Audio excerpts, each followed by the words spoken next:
నందమూరి వారసుడు నటసింహ బాలకృష్ణ తనయుడు మోక్షజ్ఞ ఎంట్రీ ఖరారైన సంగతి తెలిసిందే. డైరెక్టర్ ప్రశాంత్ వర్మ తన సోషల్ మీడియా ఖాతా ద్వారా విషయాన్ని రివీల్ చేశారు. అయితే నందమూరి ఫ్యామిలీ నుంచి ఇంకా విషయం బయటకు రాలేదు. దీంతో ఇప్పుడు ఆ సమయం ఆసన్నమైనట్లు కనిపిస్తోంది. అందుకు 2 తేదీల్ని నందమూరి ఫ్యామిలీ బ్లాక్ చేసి పెట్టినట్లుగా నెట్టింట ప్రచారం సాగుతోంది.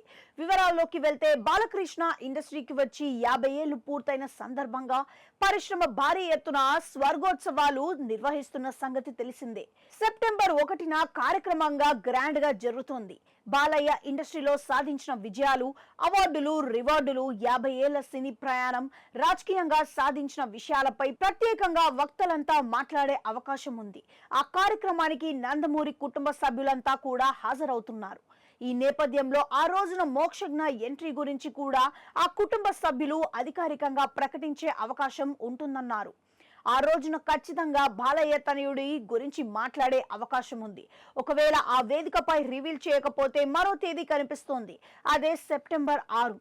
ఆ తేదీకో ప్రత్యేకత ఉంది. నందమూరి వారసుడు మోక్షజ్ఞ జన్మించింది అదే రోజు కాబట్టి భారీ ఎత్తున పుట్టినరోజు వేడుకలు ఎలాగో సెలబ్రేట్ చేస్తారు. ఈ నేపథ్యంలో ఆ తేదీనైనా ఎంట్రీ గురించి అభిమానులతో ఫ్యామిలీ పంచుకునే అవకాశం ఉందని అంటున్నారు. ఈ 2 తేదీల్లో ఏదో ఒక డేట్ లో మోక్షజ్ఞ పేరు మారుమ్రోగడం ఖాయమని అభిమానులు భావిస్తున్నారు. అలాగే ఈ చిత్రాన్ని బాలకృష్ణ చిన్న కుమార్తె తేజస్విని నిర్మిస్తున్నట్లుగా సమాచారం.